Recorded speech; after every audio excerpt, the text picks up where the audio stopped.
नमस्कार श्रोताओं, आकाशवाणी जयपुर अजमेर के साप्ताहिक कार्यक्रम समाचार तरंग में आपका स्वागत है।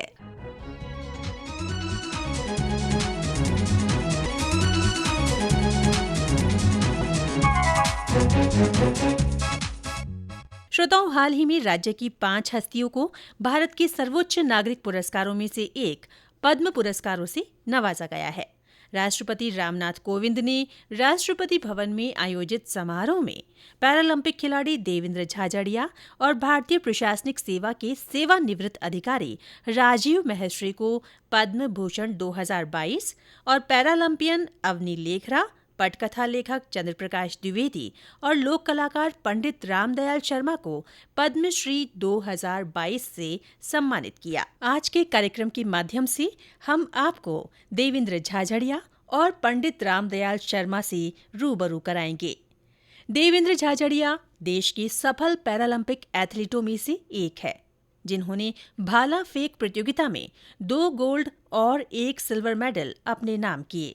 श्री झाझड़िया ने ये मेडल 2004, 2016 और 2020 के ग्रीष्मकालीन पैरालंपिक खेलों में हासिल किए।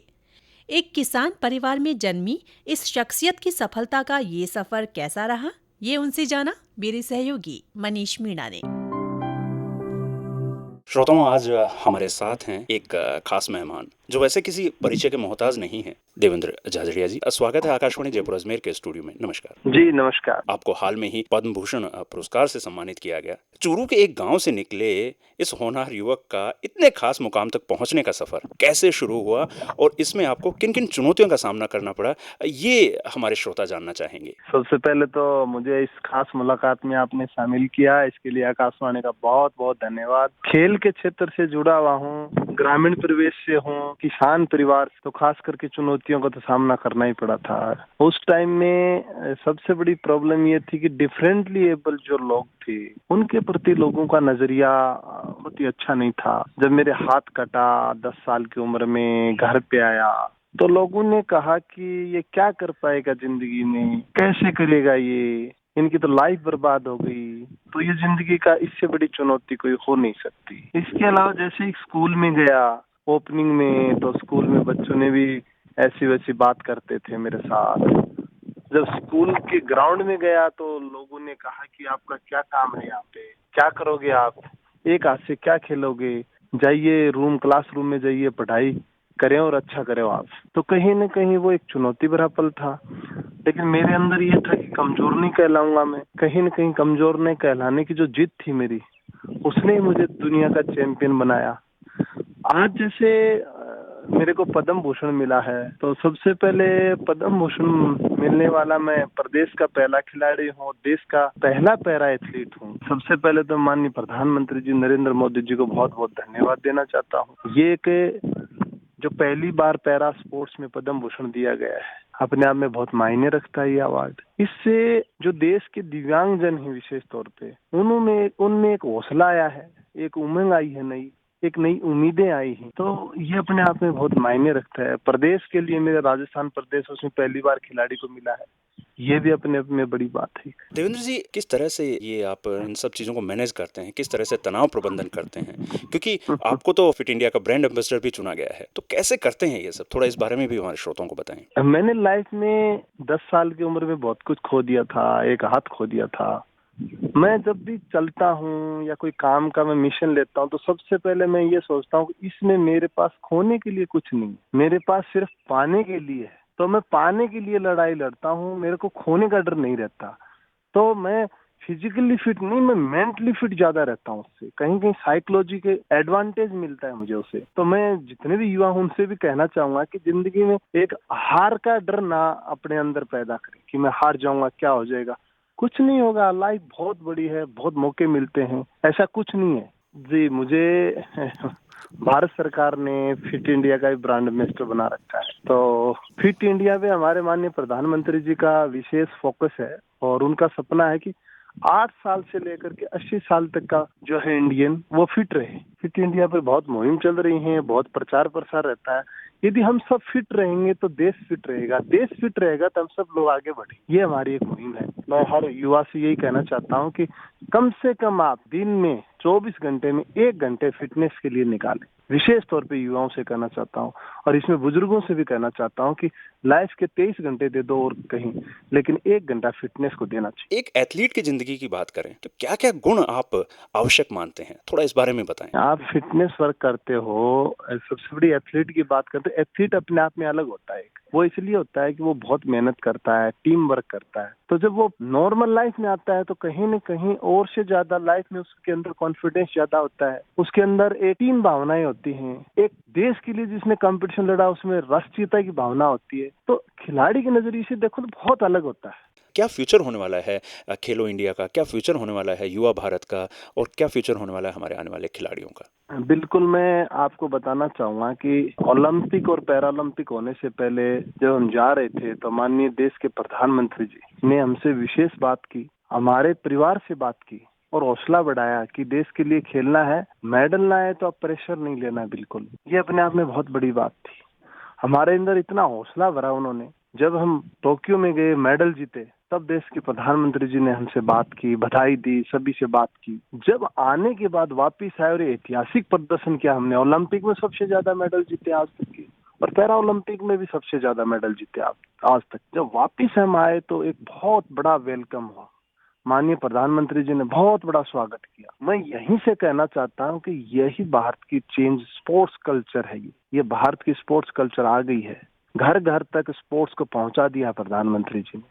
ये बहुत बड़ी बात है। आने वाला टाइम स्पोर्ट्स में हिंदुस्तान का होगा, ये मैं दावा कर सकता हूँ। आने वाला पेरिस ओलंपिक हमारा होगा, ये मैं दावा कर सकता हूँ। देवेंद्र झाझड़िया जी, आपने हमसे बात की, इतने विस्तार से अपनी जीवन यात्रा को हमारे साथ साझा किया, इसके लिए आकाशवाणी के समाचार एकांश की ओर से बहुत बहुत शुक्रिया। धन्यवाद।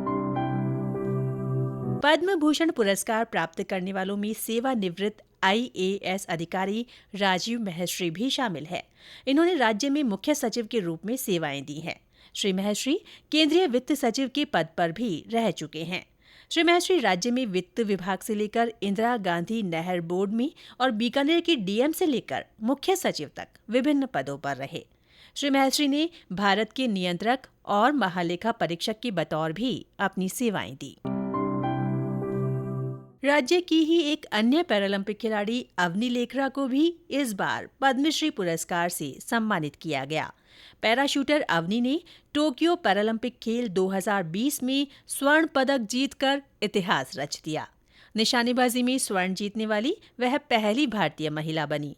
2012 में एक सड़क दुर्घटना के बाद से अवनी व्हीलचेयर पर है। स्कूल की टॉपर रही अवनी का मानना है कि न केवल जीवन में सब कुछ प्राप्त करना महत्वपूर्ण है, बल्कि जो आपके पास है उसमें से सर्वश्रेष्ठ हासिल करना भी महत्व रखता है। अवनी ने 2017 के बाद से विश्व प्रतियोगिताओं में कई पदक जीते हैं। अब हम आपको रूबरू कराने वाले हैं भरतपुर जिले की सामईखेड़ा गांव के निवासी लोक कलाओं के संवाहक पंडित रामदयाल शर्मा से, जिन्हें इस बार पद्मश्री पुरस्कार मिला है। पंडित रामदयाल स्वांग, भगत, नौटंकी, रसिया और रासलीला लोक कलाओं में पारंगत है। इन्होंने लोक कलाओं को अंतर्राष्ट्रीय रंगमंच पर भी पहुंचाया। वर्ष 2015 में इन्हें राष्ट्रीय संगीत नाटक अकादमी पुरस्कार से भी सम्मानित किया गया। क्या रही उनकी अब तक के सफर की कहानी, आइए जानते हैं। नमस्कार रामदयाल जी, आपको पद्म पुरस्कार से सम्मानित किया गया है। इसके लिए आकाशवाणी परिवार आपको बहुत बधाई देता है। धन्यवाद। और मुझे बड़ा अच्छा लग रहा है क्योंकि मुझे रेडियो पर गाते हुए आकाशवाणी से करीब 53-54 साल हो गए मुझे, और रेडियो से बात करते हैं जो आनंद इसमें है वो शायद ही किसी और जगह पर। मेरे चाहने वाले बहुत सारे लोग कहते थे कि गुरुजी क्या बात है, आपके जो पैर छूते हैं, आपकी जो प्रेरणा लेते हैं, तो उनको आपसे पहले मिल गए अवार्ड वगैरह।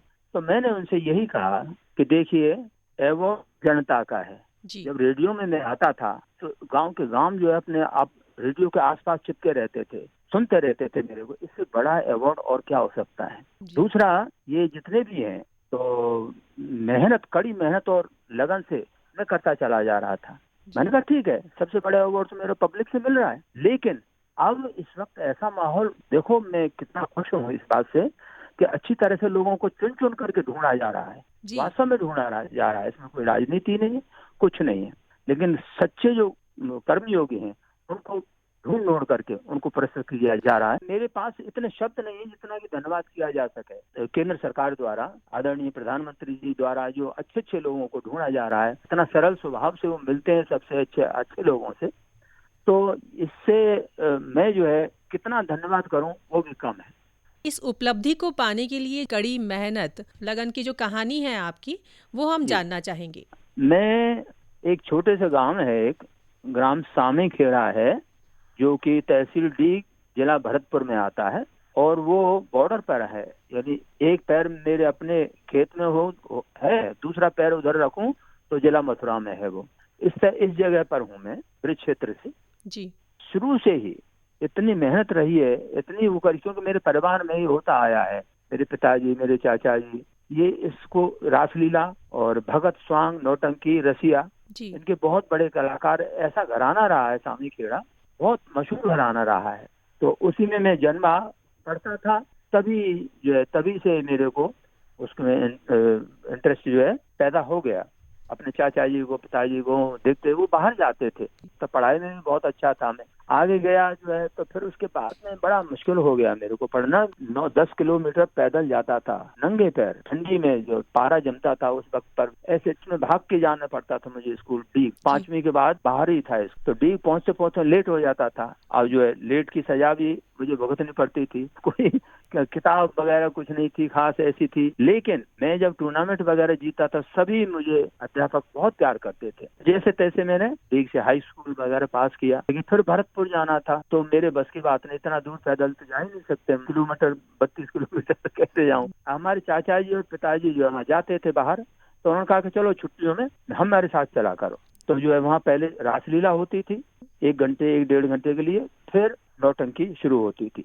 इन दोनों में कभी कृष्ण बनता था मैं, और कभी जो भी रोल होता था नौटंकी वो करता था। तो ऐसे ही फिर वो जाना शुरू हो गया। पब्लिक का इतना प्यार मिलता गया, अपने इलाके में भी नाम हुआ जब, तो हमारे ताऊ जी हैं चित्रपाल शर्मा जी, मेरे गांव के ही, उन्होंने मुझे जब अपने खेतों में गाते हुए सुन लिया, तो वहाँ हाथरस में जाकर के ब्रिज कला केंद्र की एक ब्रांच थी, ब्रिज लोक मंच, वहाँ जाकर के बड़े बड़े कलाकार चुने हुए थे ब्रिज क्षेत्र के नौटंकी के, जाकर के मुझे ले गए। तो वहाँ बड़ा प्यार मिला। टिकट से होते थे, बिल्डिंग बन जाती थी कॉलेज वगैरह की, उसकी हमारे पार्टी को बुलाते थे, तो बड़ी आमदनी होती थी। तो उससे बढ़ता गया और नाम भी मेरा होता हो गया। इसलिए फिर शांता गांधी यहाँ थी, दीना पाठक की बड़ी बहन, थिएटर की मानी हुई, विश्व प्रसिद्ध, उन्होंने मुझे वहाँ दिल्ली बुलाया, वहाँ शुरू हो गया। फिर उसके बाद में नेशनल स्कूल ऑफ ड्रामा में मालूम पड़ा मेरे बारे में, और उसके बाद में जो है टेलीविजन है, फिर देश में, फिर विदेशों में भी गया। ऐसे ऐसे सिलसिला में काम करता गया और सिलसिला बढ़ता चला। सर, हमारे कार्यक्रम के माध्यम से